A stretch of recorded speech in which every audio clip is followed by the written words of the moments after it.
Welcome to Daily Wisdom, Walking the Path with the Buddha, a podcast shared by David Roylance.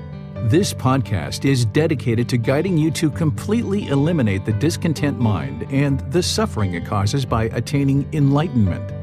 Learn and practice the teachings of Gotama Buddha that will guide you to fully attain a peaceful, calm, serene, and content mind with joy. To support this podcast, visit patreon.com/supportbuddha or visit buddhadailywisdom.com, where you will discover a full range of courses, retreats, and online learning resources to assist you on the path to enlightenment. Now, here's our teacher to share more.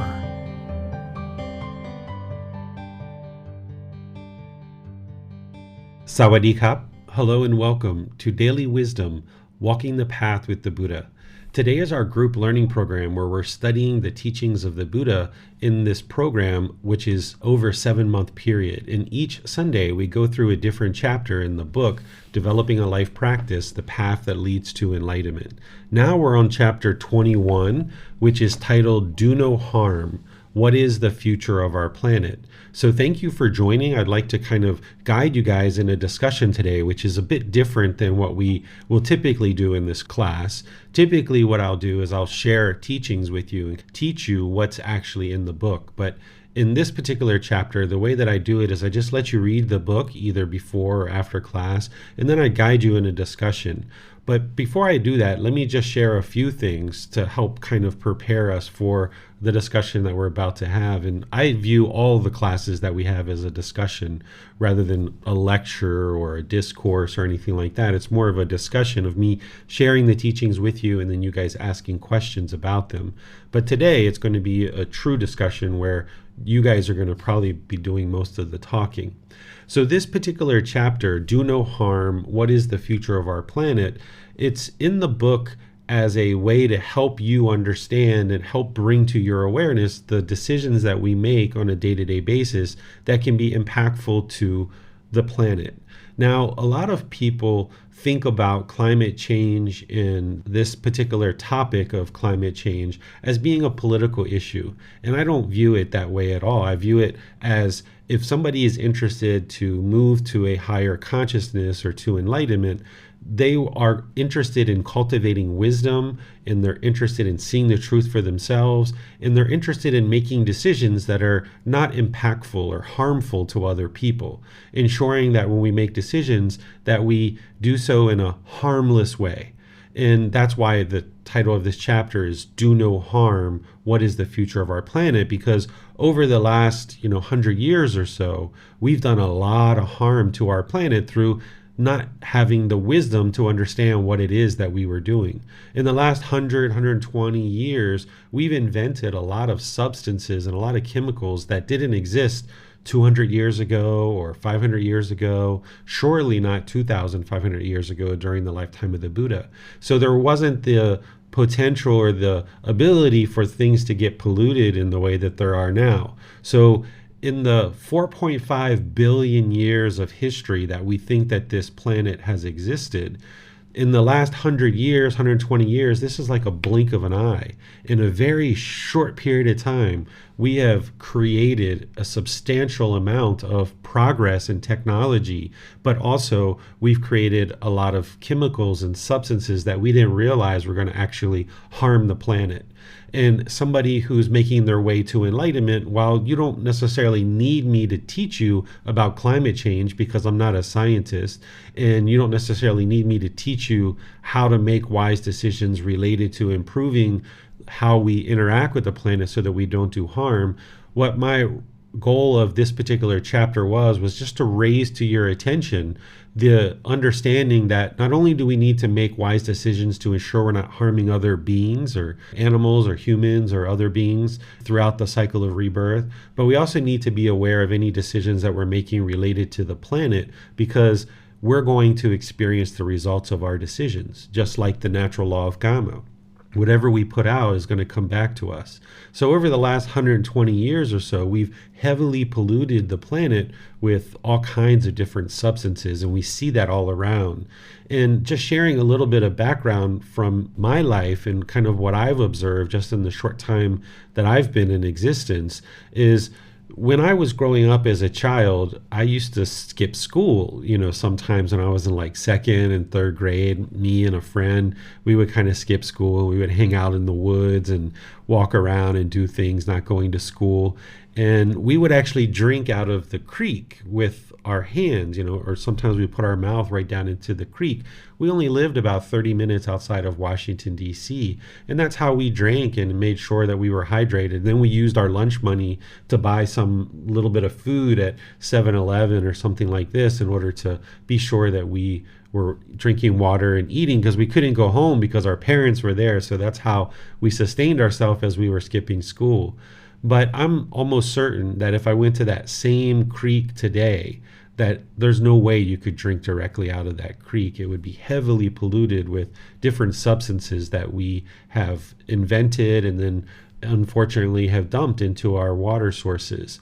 There's a lot of research that shows that even wild salmon that are pulled out of rivers in America that are supposed to be really clean have countless substances in the flesh of the body of the fish, things like antidepressants, even cocaine, antibiotics, things like this that we've been flushing down our toilet or throwing away. These are things that we invented in order to help us in some cases, but unfortunately without us realizing how we were disposing things like oil and gas and different chemicals and petroleums and plastics and things like this, we've caused harm to our planet. And now we're experiencing the results of that with increased amount of storms and floods and different weather events and the heating up of our planet and things like this. And there's about 97% of the scientists agree that there's definitely climate change going on. And we understand the universal truth of impermanence, that of course the climate's changing. It's constantly changing.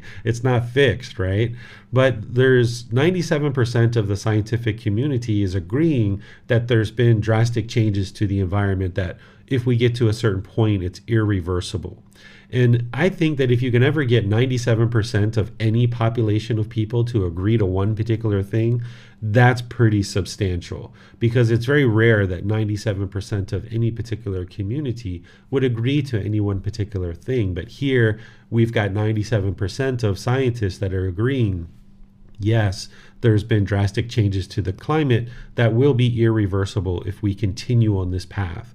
So as a person who's interested in moving to a higher consciousness and making wiser decisions, we can think about the planet and think about how our daily decisions as an individual impact the planet. And as part of cleaning up our decisions through wisdom, by gaining wisdom, we can actually improve our decisions. Because when I was growing up, I did a lot of polluting, at least to the degree that I look at now based on the way that I function now. Like when I was growing up, I was taught, as you're changing the oil in your car, you just dump the oil in the woods and you take the oil filter and you toss it in the woods. And that's what we did growing up. And in some cases, we might have even dumped it down the sewer. But, this was like 30 years ago. And then over time, we learned and we grew and we gained more wisdom, and we understand that that's very unwise to do that. But I didn't understand that at age 17 when I had my very first car. And then also when I was about, 8, 9, 10, 12, we would be eating in the car, driving with our parents, and we'd be eating fast food or what have you.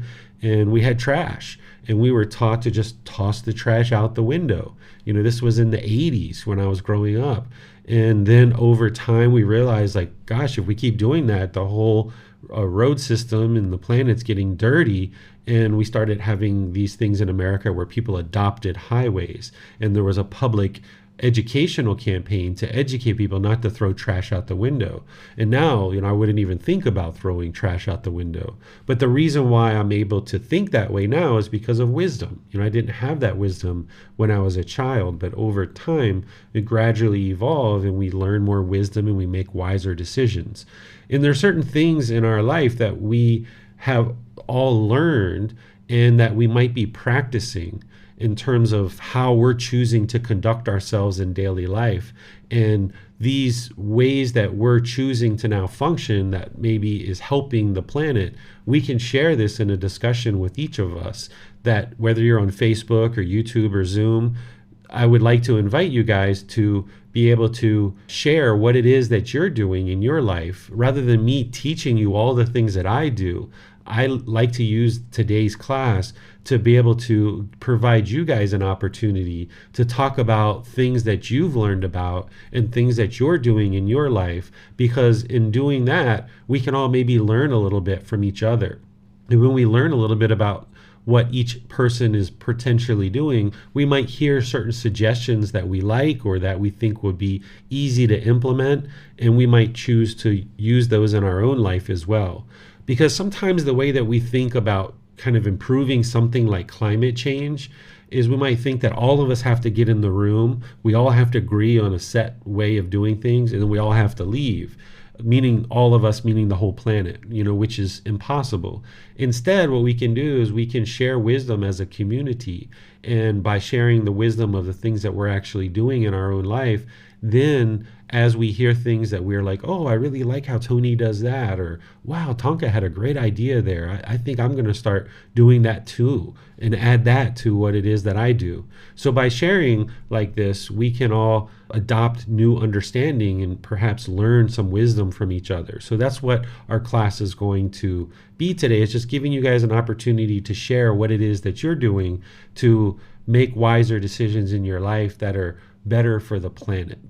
And what you might have seen in this chapter, if you've read it already, is there's two main things that I talk about in this chapter that when I was looking across all the different research about what are two things that I could do as a person in order to minimize my impact on the planet. Because even just walking down the street, we're affecting the planet, or we get in the car and we drive down the street, we're affecting the planet.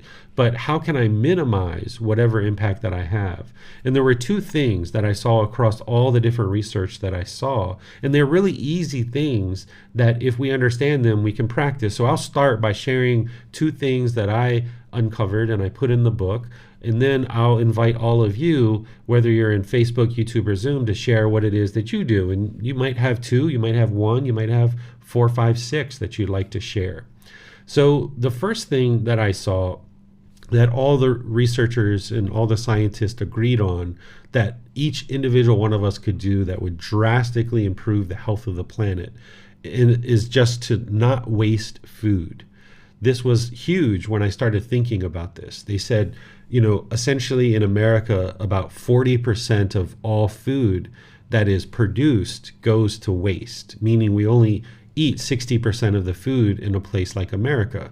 Now, that by itself is like, wow, that's a pretty significant number. But when you think about everything that's behind that number, that it's not just the food that's being wasted, that in order for there to be food that is produced, that there's farmers that have to drive somewhere, they have to get loads and loads of seeds that have been produced, and then those seeds come back to the farm. They put in all these resources of gasoline and time and effort, energy, the water. Then as they plant them, they have to grow them and take care of them and nurture them. They harvest these plants with more gasoline, more resources. Then they package it and put all these vegetables and different food products into packaging.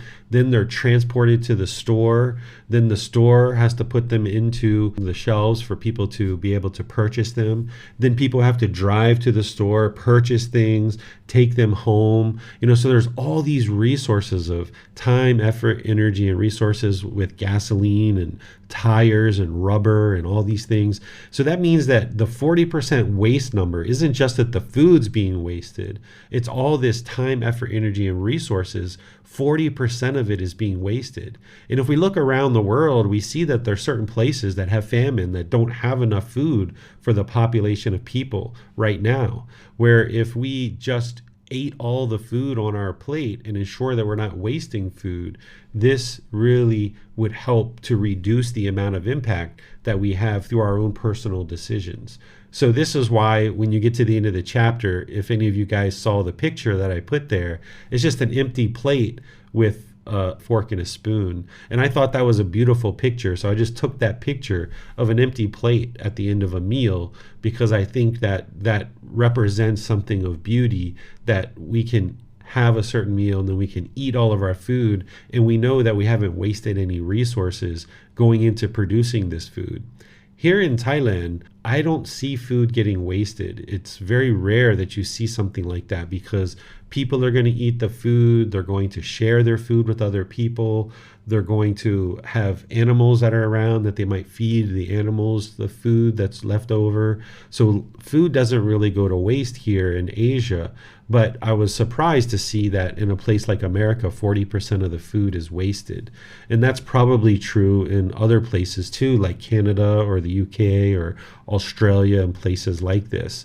So just eating all of our food can have a significant impact to the health of the planet because all those resources aren't getting wasted. The second thing that I saw researchers and scientists agree that we can do individually that will impact the health of the planet is, one, of course, not wasting food, but the second one is they suggested that people switch to a plant-based diet. And you may or may not be ready to do that today, but it's something you might think about and consider because there's all kinds of benefits associated with this. Not only are you improving your own health of the physical body, because when we eat meat, we actually are ingesting toxins and hormones and chemicals and antibiotics that get pumped into the animals in order for them to grow quicker and make more profit. Those substances are being ingested into the human body, and this causes sickness in the body. Not only switching to a plant-based diet will help your body to be more healthy and you're not causing harm and injury and death for animals, but it's also helping with food production, because what the research shows is there's data that shows that like 100 kilograms or 100 pounds of beef, for example, takes a certain amount of land to grow that amount of meat. And then, of course, they have to plant grain and they have to do all the resources to plant the grain, harvest it, feed it to the animal. There's all this water and so forth. And we might, at the end of that, get 100 pounds or 100 kilos of meat. And then they do the comparison and they say, okay, taking the same land and the same water, for example, how much vegetables can we produce? And it's like 50,000 kilograms of broccoli or 100,000 kilograms of cauliflower or something like this. So with the same amount of resources that produces 100 pounds or 100 kilos of meat, those same resources can be invested and actually produce 50,000 or 100,000 kilograms or pounds of vegetables. And this can be very beneficial for the planet and for your own health as well. So these are the two things that I contributed in the book, and I'll just share here. You guys are welcome to ask questions on these if you like, but mainly what I would like to do is just turn the class over to all of you guys to share what it is that you're doing on a day-to-day basis that we can share amongst ourselves and build our collective wisdom about ideas and thoughts about what we can be doing on a personal basis to be able to make wiser choices about how we potentially impact the planet. So if you would like to put those into Facebook, YouTube, or Zoom, the moderators will either see your questions in Facebook, YouTube, or Zoom and read that, share it with us. Or if you're in Zoom, you can electronically raise your hand and just share with us directly. And today I'm going to be able to display your Zoom camera on YouTube and Facebook and so forth, so people will actually be able to see you talking and things like that. So I'll just turn things over to all of you guys to see what it is you would like to share with each other about how you make decisions on a day-to-day basis of things that can be less impactful to the planet. Yes, sir. I can start off here, sir. I like those ideas. I've heard those ideas before of eating a plant-based diet. Very important. And then the waste here I'm in North America, in Canada, and the waste is terrible. I feel bad about it. And that's something that I've got to work on. So that's something that I'll start bringing into my practice to try to work on a daily basis. So I appreciate your suggesting these. A couple of things that I've been doing, they're not big as driving, I've got a truck that I used to use at work and a vehicle, so I try to drive the car that's about twice as efficient as my truck. So I whenever possible, do that. So that's a little start. Another thing that I've been doing is I take my dogs for a walk in the woods near where I live, and it's sort of a party place. It's on the lake, and it's a little bit of a party place. So I see kids have been in there. I presume kids that go out at night with beer cans or bottles and that type of thing and garbage. So I'll pick that up and try to clean up the environment and keep it looking pretty. So just small things that I try to do. That's it for me, sir. I see that Rick has his hand up. Sure. If I could just make a comment, Tony, because I really like what you were sharing, and one of the things specifically that you were sharing where you were talking about, I just do these little things. I think this is really important for us to understand as part of anything that we're looking to do that is new or different, just taking baby steps. Oftentimes when we think about implementing change, the mind doesn't want to do that because it craves permanence. It's holding on. It doesn't want to change. So when we think about taking these big steps of doing these big, huge things, the mind can be burdened with that and really kind of reject any kind of change in our life because we see this big step and the mind's not willing to do that. But one of the things that you were talking about is these baby steps and doing little things. And this is really wise, not just with climate change and making decisions related to how we impact the environment, but all parts of our life. We can just make these little changes. This is why when I teach meditation, I teach that 2 to 3 sessions per day, 30 minutes or more. That's the ideal. But wherever you start is where you start. If you start with 5 minutes or 10 minutes or 15 minutes, it's up to you. I think when I first started meditating, it was maybe 1 or 2 minutes per session at the beginning. And then you just gradually build it up from there. And the same thing can be applied not only to the path to enlightenment in terms of gradual training, gradual practice equals gradual progress. This is direct teachings from the Buddha about the path to enlightenment. But we can also use this same way of being, the same methodology in all parts of our life, including implementing certain decisions related to improving how we impact the planet. Is we can just do baby steps and do small little things and then build up bigger and bigger from there. And one of the things I remember that I did when I was in America is when I got out of college, I started, being more aware while I was in college about how it impacted the planet. And I started to understand about the toilet and how the toilet uses so much water back then. And I learned that if I took like a half-gallon plastic milk jug and I put rocks into it and I slid it down in the back of the tank, that it takes up more of the space in the toilet tank. And then when it refills with water, it uses less water. So it uses a half a gallon less water every single time it fills up and every time I flushed. And this is something that took me maybe 2 or 3 minutes to set it up. And then I put the cover on and then I walked away from it. And from that point forward, it was saving a half a gallon of water every time the toilet got flushed. And this is something that not only is good for the planet, but it's good for finances too, that you're saving water. And a lot of the things that we can talk about in terms of what we do to be less impactful to the planet, not only is it better for the planet, but oftentimes it's better for our finances as well. So you can think about these little baby steps like Tony's talking about. And some things you can set up and it just takes you a few minutes to set it up and then you can walk away from it like I did with the toilet. So I just thought I would highlight what Tony was talking about there and add another example for you guys. So it sounds like you were going to Rick there, Tony. Is that right? Correct, sir. Thank you. Thank you, Tony. Thank you, Teacher David. The only really significant thing that I'm aware of in my mind as I'm talking right now that I have made significant change that I've made occurred probably a year ago when I was reading your chapter. May have been this chapter from early animal kingdom. I'm not sure, but I decided I was going to go vegetarian. I was going to try to be as vegan as possible, and it's been a process because when I thought I was eating mostly vegan, and then I went to the retreat and somebody brought some information to my attention about cheese and things like that, it made me even, because of the new knowledge gained by the Sangha and by you, I made new decisions, and so I've been able to eat, I would say 99.9% of the time I'm eating strictly vegan. And there are so many new things as far as the food technology that allows us to do this. Whereas when I tried this once before, I actually had become ill several years ago. But, with the Impossible Burger and things like that, those things are out there. And I can take advantage of them. And what I've been doing is, like, when I go to my parents for dinner, I used to just go over, and if they served a filet mignon, I was going to eat it, and eat vegetarian or vegan at home or whatever. Now, I bring my protein source with me. And my dad actually tried the Impossible Burger. He said, this isn't bad.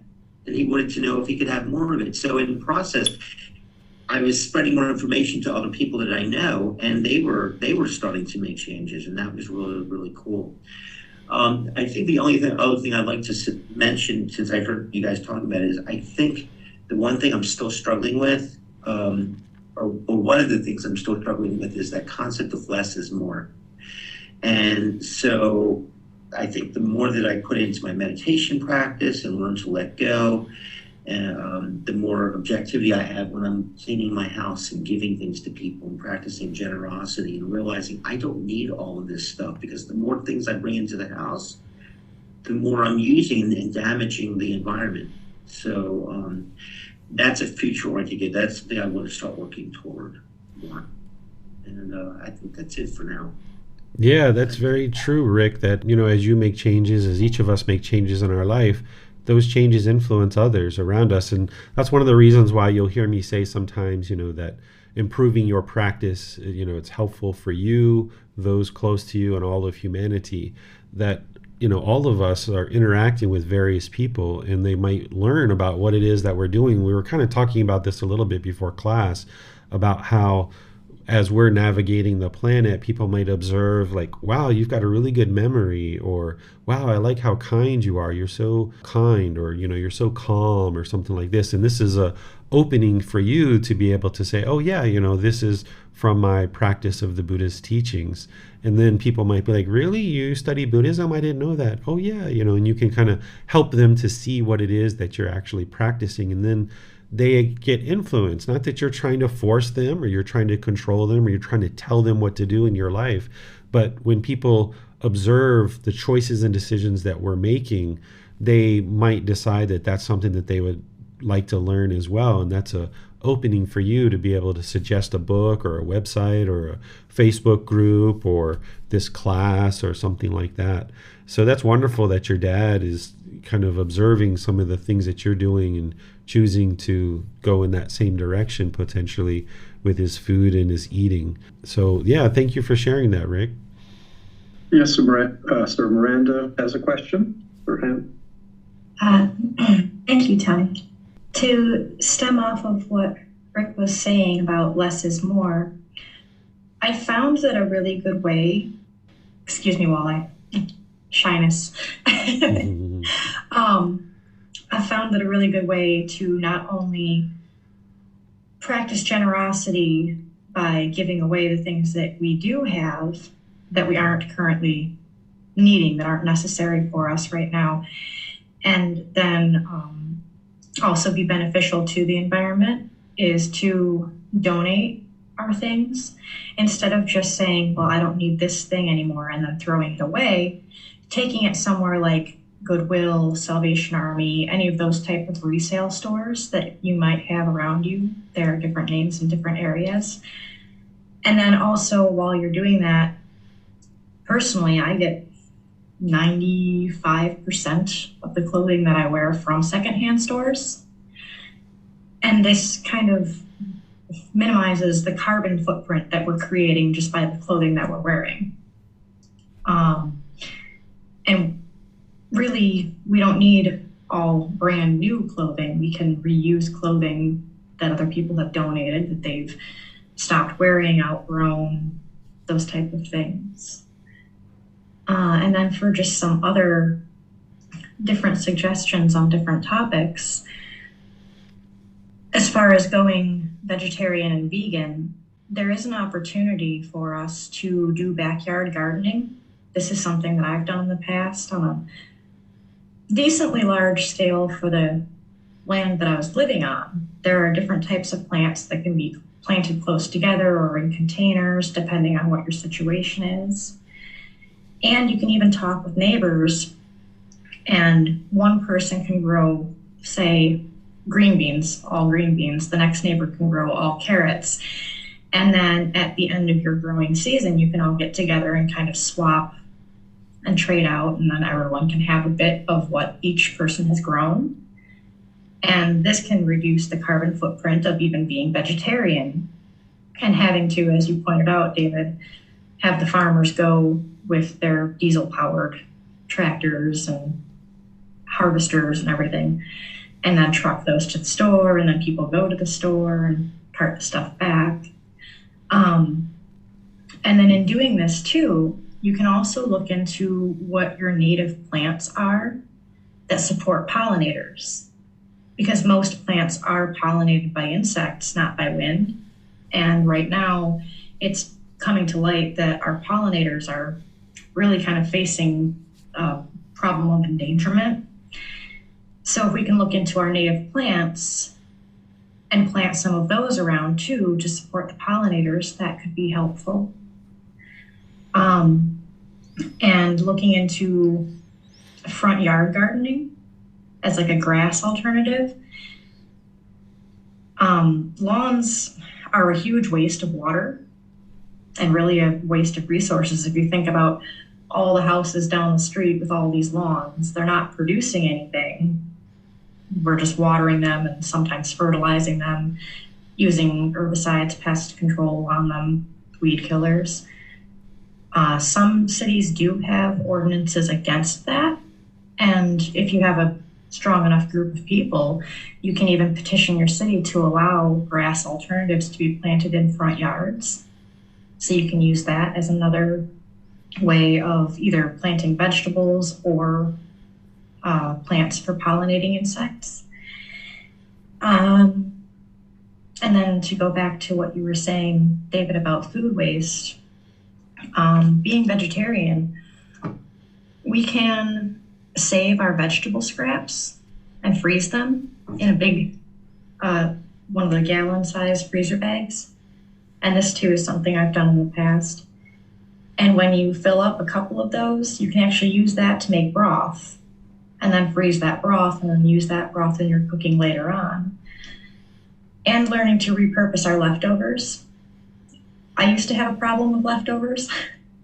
I would make something, we'd eat it a couple of times, and then it would sit in the back of the fridge and get forgotten about.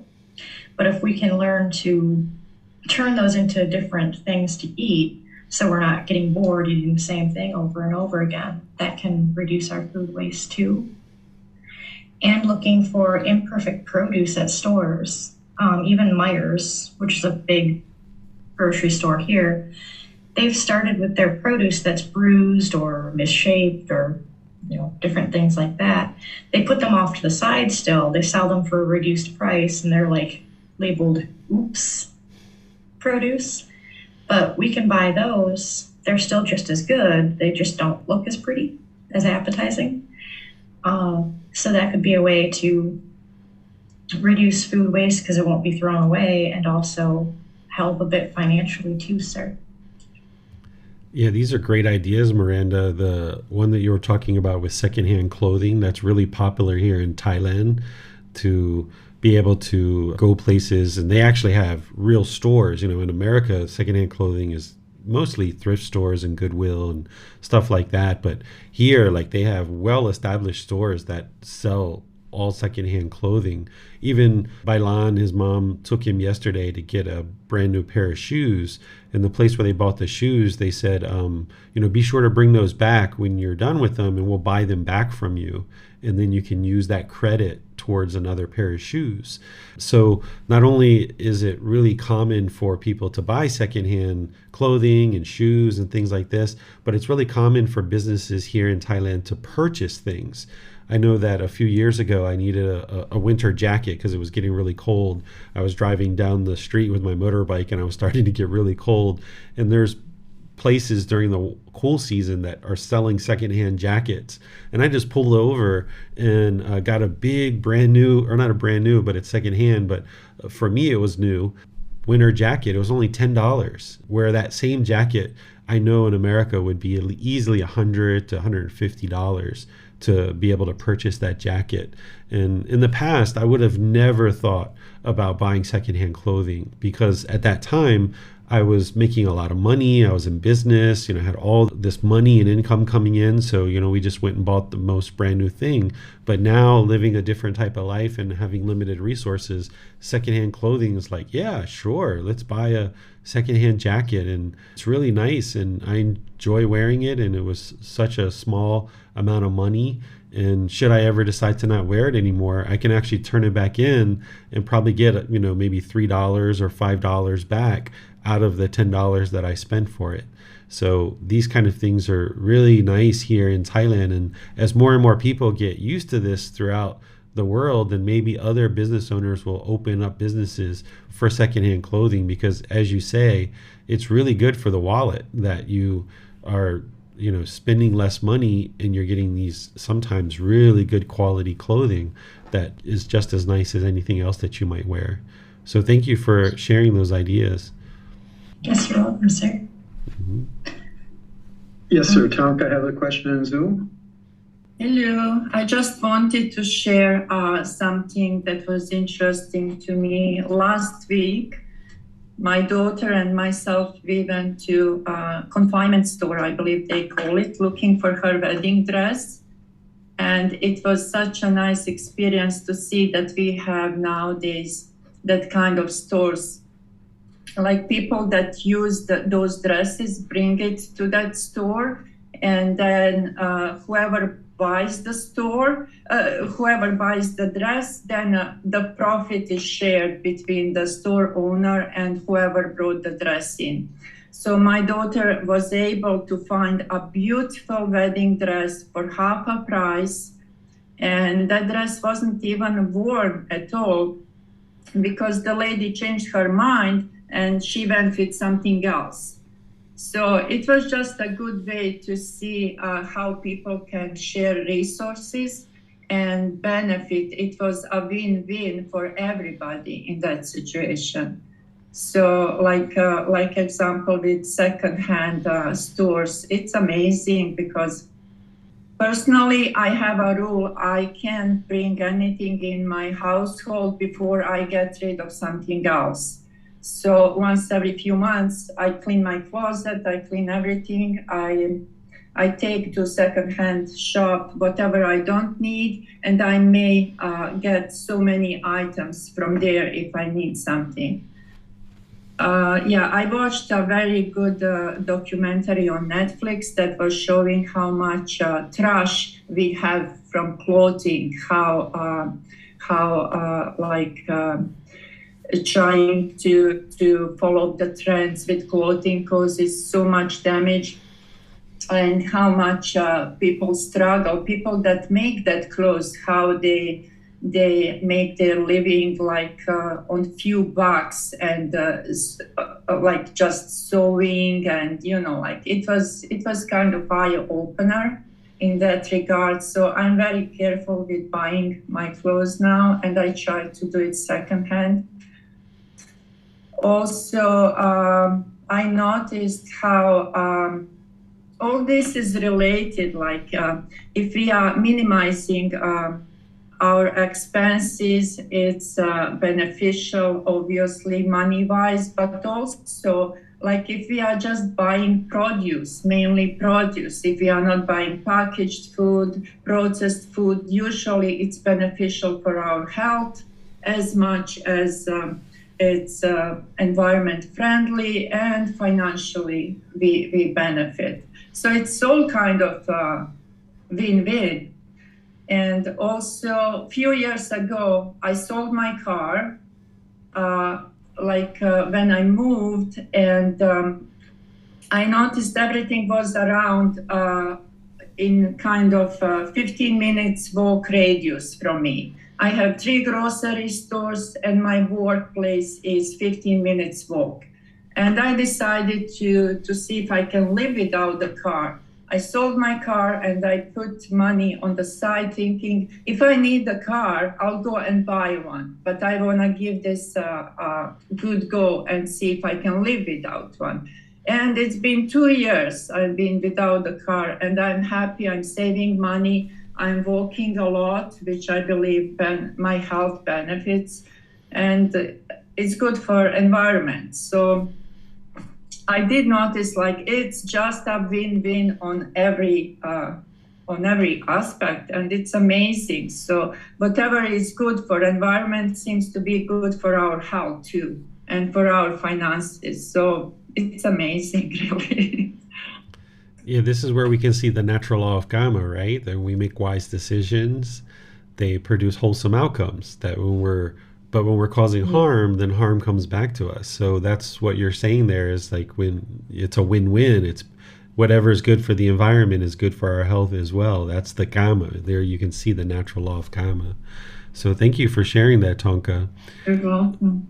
One of the things that I'm thinking about as I'm here listening to you guys talk is I think about how ingenious human beings have been over many hundreds of years, but particularly in these last 120 years, how we've created all these machines and engines and oil and gas and all this technology that we use now. I mean, think about being able to even do this live stream and talk to each other in all the different locations that we're in right now.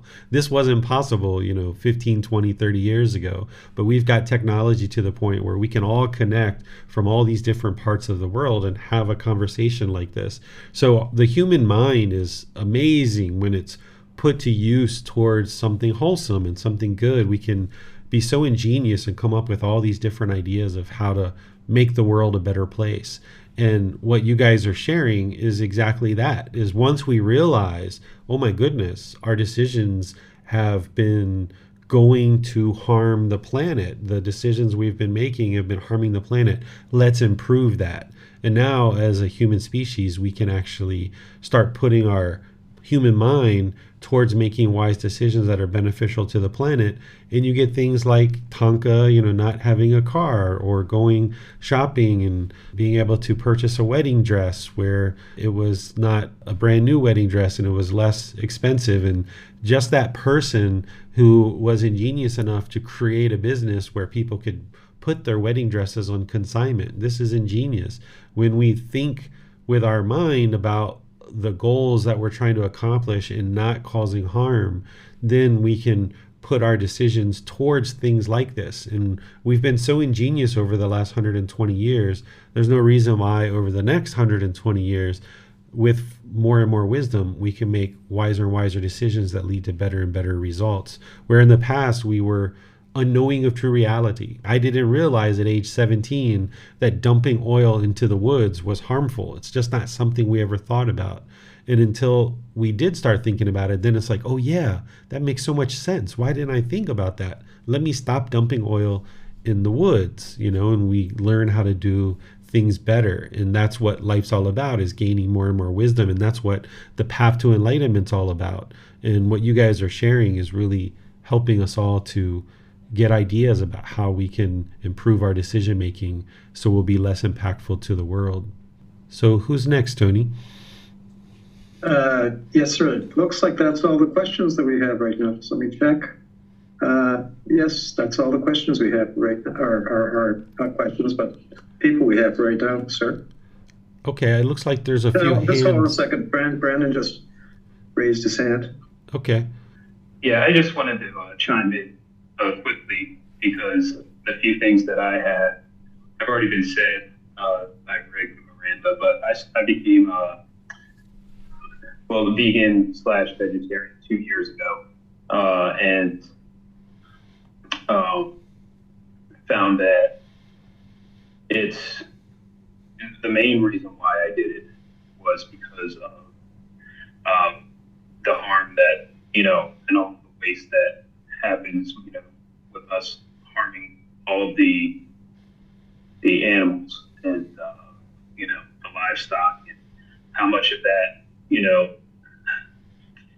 how much killing the slaughterhouses do and how much energy is, wasted in the slaughterhouses, and, how much of it gets wasted. Before that, I was a really heavy meat eater. I considered the full meal, something that was, you had to have some kind of meat in a full course meal. So that's just personally something that I've done.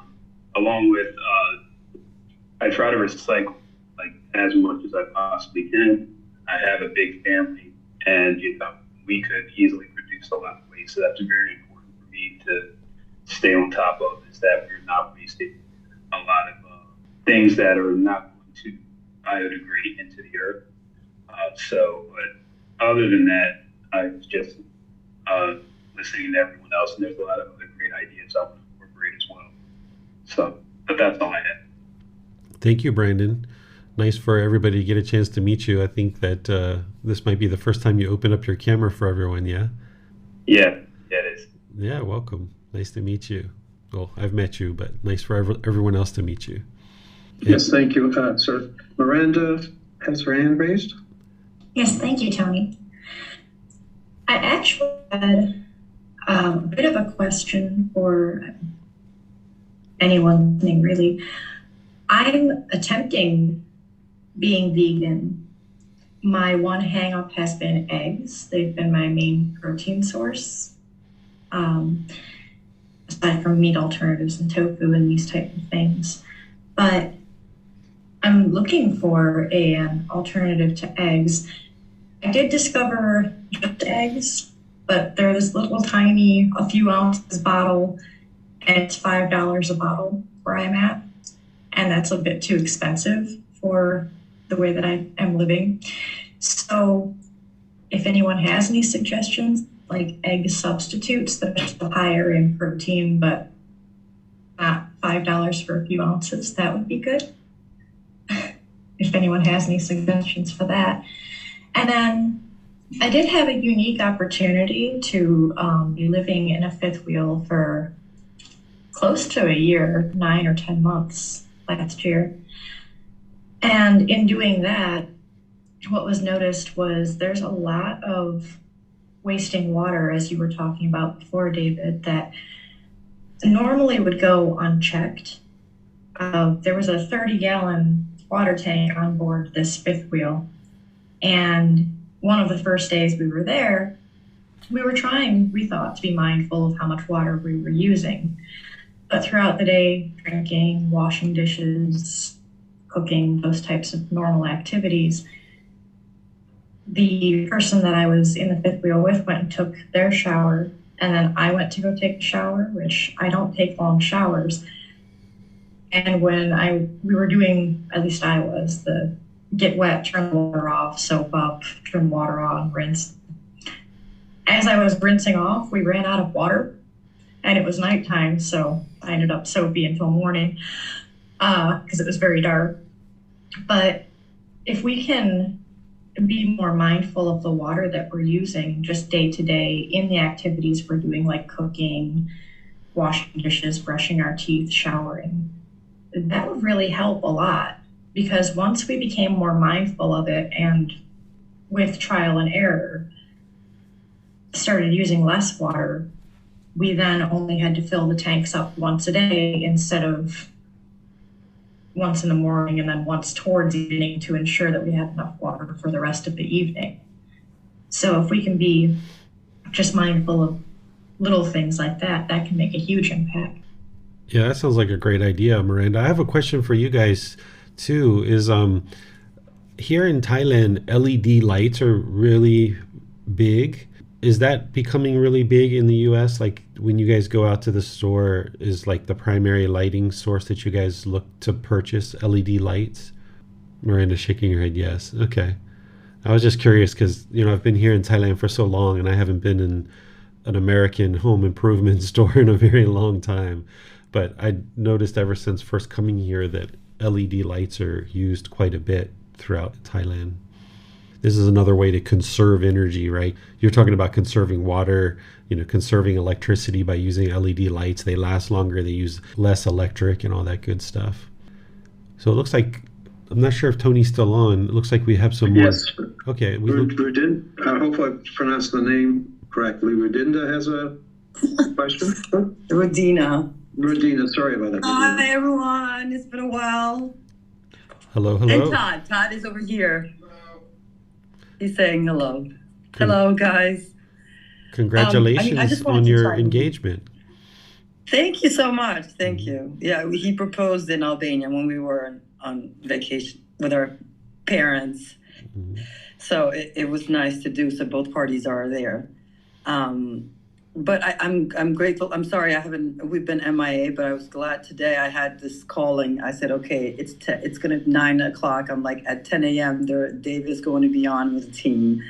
And I'm going to go, just to try to get back into the routine a little bit. But thank you so much for all of you guys sharing today. I didn't know what the study was going to be today. So I'm glad, though, because I feel that it shed a light into at least my lifestyle, my lifestyle. And, I come from, when you're talking about water, resources and all that. I just came from my home country, and there's hours where they don't have water, or there's hours where they don't have electricity, and they have it scheduled where every 2 hours or at 1 o'clock the water comes in. And so it just kind of reminds you of how blessed we are, at least the ones that live in US, with the amount of resources we have and how much we misuse them. So I'm glad that you brought up the showering the water, turning off the water when you're not needing it. You're maybe using the soap and wash and you don't need the water. I used to do this back in the days because there was only so much amount of water that you can use. So, and I know I'm just kind of, one thing that I don't know if you had mentioned and I may have missed it. I know we do it here, and it has changed the culture a little bit in US is, they charge you 5 cents if you don't, 5 or 6 cents if you don't bring your plastic bag when you go grocery shopping or other places. And, at first, this is a couple of years ago, at first I was like, this is so stupid. Why would they charge you 5 cents? And it just, not knowing, I guess, not being educated in it or not understanding the reason behind it. I'm like, it just kind of dawned on me. I'm like, okay, obviously, trying to save the environment. So it makes sense. So I think that's one thing that I try my best. Not always do I, but I always reuse the bags, even if like whatever bags that I get from the store, I'll take them at my salon and we'll reuse them for trash. And then I won't even, and then I'll get a big one and still save these small ones to reuse them. So that is one thing that I try my best to do it. I know I was pescatarian for a while. Went back to meat, but I'm trying to go back to pescatarian. I don't know if I could ever do vegetarian because I know David had mentioned a couple of times in the past about, how good. I know, I think when I was born into this universe, I was definitely vegetarian because I never ate meat. I was very much, I hated the taste of meat, the smell of meat. So I'm sure maybe one day I can get back to that. But I think I liked one of the ladies, and I've never met her, Tonka, if I say that her name right, mentioned something about, she said, confinement stores and going to, she said she has this beautiful rule, and I really like that you shared that, where you won't buy anything new unless you give something out. So you'll prepare whatever clothes that you have to give, and then you'll bring some new ones in. And I like that. I actually did that recently. So I'm glad you brought that up. I usually tend to just do that season, and just every season I just, whatever clothes, I'll go to Goodwill and take that there. So I just wanted to chime in a few things, honestly, things that you guys already mentioned. I thank you for bringing the light to it. I don't know if I didn't understand the grass concept until Todd explained it to me. that Miranda brought up, like, oh, this grass. I was like, why does it matter? I said, it's grass, it's a plant. And he's like, yeah, but the amount of resources and carbon for that it's needed to, water it every day just to look pretty, it doesn't serve a purpose. So I'm like, okay, well, that makes sense. But yeah, that's all. I mean, it's kind of just a couple things that you guys mentioned already. I don't really have necessarily anything new besides that we're blessed in U.S. and we need to just not take advantage so much of the resources that we have, although we have them, just to be more mindful of that. Yeah, thank you. One of the things you were talking about there is like the reusing of plastic bags or just cloth bags or what have you. That's really helpful. Here in Thailand, we do that a lot. And one of the things that I noticed here, I don't know if they have this in the US yet or not, but some stores, they're starting to create this type of plastic that's biodegradable. It's made out of like corn or something like that. And within 9 or 12 months, it can actually be absorbed by the earth again. So people still use cloth bags and reusable bags and things like this, but there's a few stores that if you ask, like if you forgot your cloth bag or something, you can purchase one of these bags. They have the cloth bags, but they also have the plastics that are made out of corn. Like I noticed my wife, she buys this saran wrap now, this plastic wrap for leftover food that's biodegradable. And you can tell it's different than the other stuff we used to use. It's a lot thinner, but it's biodegradable. And it's actually significantly less expensive the way that she purchases it in bulk. So that might be something that you guys might either already have or something that you guys might see in the future, is that they're starting to create plastics that are biodegradable. It's always better to just use reusable, the cloth ones. That would probably be ideal.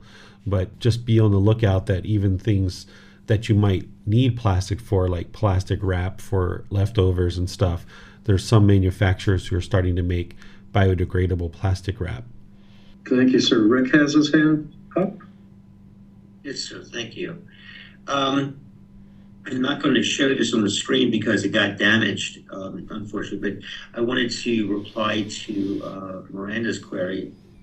What I do, I very rarely eat any kind of non-plant-based food. When I do eat eggs on very rare occasions, I have a friend who has a farm, and she raises the chickens herself and treats them very, very well.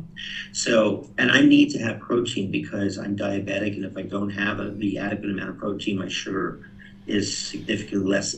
I'm less able to manage it. So what I've been using is something called 4-gram Vegan Easy 8 for cooking. It's got about 8 grams of protein. And because I need more protein than that, what I usually do is, and I have you guys to thank for this, because when I was on the retreat, some of the students showed me a lot of the different brands that are out there. So I might have vegan jerky, or I might have a better than sausage, or I might have a plant-based protein powder along with the eggs that I eat. So I just wanted to share what I do. Thank you. Yeah, thank you, Rick. And for all of you guys that are either in the process of moving to a plant-based food supply or you're thinking about it, one thing that I would like to share is that pretty much every food that we eat has some amount of protein, even like broccoli, cauliflower, carrots. If you look at the nutritional facts, these things have protein, because for a long time I thought only meat has protein. And when I was first thinking to move to plant-based food supply, I was like, how am I ever going to eat protein without having meat? So that's one of the first things I needed to look at. And when you look at it, you'll actually see that all these different foods will have protein in it. So if you're considering moving from meat over to plants and you're concerned about not having enough protein, you can look at the vegetables and see that they actually have protein in it as well. One of the things that I saw when I was switching over to a plant-based food supply is, in the old days when you were interested in switching over to a plant-based food supply, there was like all this research and trying to figure out what to eat. And honestly, I think the food choices 20, 30 years ago probably weren't what they are today. Today, there's things that are really, really tasty that are plant-based foods. And people would spend a lot of time back then, really researching and figuring out what it is that they were going to eat. Well, when I started looking at doing this, what the research showed is that you actually don't have to do research anymore in order to switch over to plant-based food. That if you just eat whatever you feel like eating, you won't allow the body to become malnutrition. So I never did like a whole lot of counting. I'm sure Rick has to do this because of his diabetes. But for me, I never had to do all the counting of protein or all these other things. Instead, if I'd like to eat peanuts, I just eat peanuts. Or if I'd like to eat cashews, I eat cashews. Or if I'd like to eat cauliflower or broccoli or carrots or something else, I just eat it. I don't have to, be obsessed about looking at all the nutritional facts, because you will naturally eat what the body needs. When you go into stores or when you order food at restaurants or what have you, you will select foods that you need for the health of the body. This is a thing that I saw when I looked on different websites. They were like, in the old days, we used to research to switch over to plant-based foods, but now the research shows you don't have to research in order to switch over to a plant-based food supply. Thank you, sir. Brandon posted that beans are a good source of protein. That's a good idea. Great. And Miranda has a question. Yes, thank you, Tony. I was going to suggest too something that just came to mind while Rudina was talking, actually. For those who live in larger cities, you can also, this might be a good time of year to do this, really, because it would allow time to do some research into it. I know the area that I live in, the Metro Detroit area, Detroit actually has a program called Greening Detroit, where they are taking areas that were blight areas, where there are abandoned houses and buildings, and as those are demolished, they're turning them into city gardens. So I don't know if you look into this, you may find that your city has something like that you might be interested in getting involved with. And if they don't, you could always use either Greening Detroit or another city's program that you find and propose this as something that could be done in your city as well. And some cities grow flowers, and it's more of a nice place for people to walk around and relax and enjoy. And other cities actually promote growing fruits and vegetables and even fruit trees, where then that produce is free for any who would be needing any food. They can just come and have that for free. So that's just another suggestion that just came to mind while Vina was talking about, I think she was talking about lawns and grass. Thank you. Yeah, thank you, Miranda. Do we have any others from Facebook, YouTube, or Zoom, Tony? I'm not sure. Tony has his mute on still. I know that on Facebook we have no questions at this time, sir. Okay, anything on YouTube? Nothing on YouTube. It's nothing on YouTube. Just a comment from Tonka was that lentils, just 1 second. Any kind of beans, lentils, and split peas are an excellent source of protein as well. It looks like that's all the questions at this time, sir. Okay. Well, I'll just kind of wrap things up here that, on chapter 2 and on chapter 21, we usually have this kind of group discussion. Not only is it a great time to share wisdom from within the community, but it's also a good opportunity for you guys to meet each other and talk to each other and have discussions. And you guys are welcome to always come into Zoom early before class. We usually getting into class about 30 minutes before the start of class, so you're always welcome to come in early.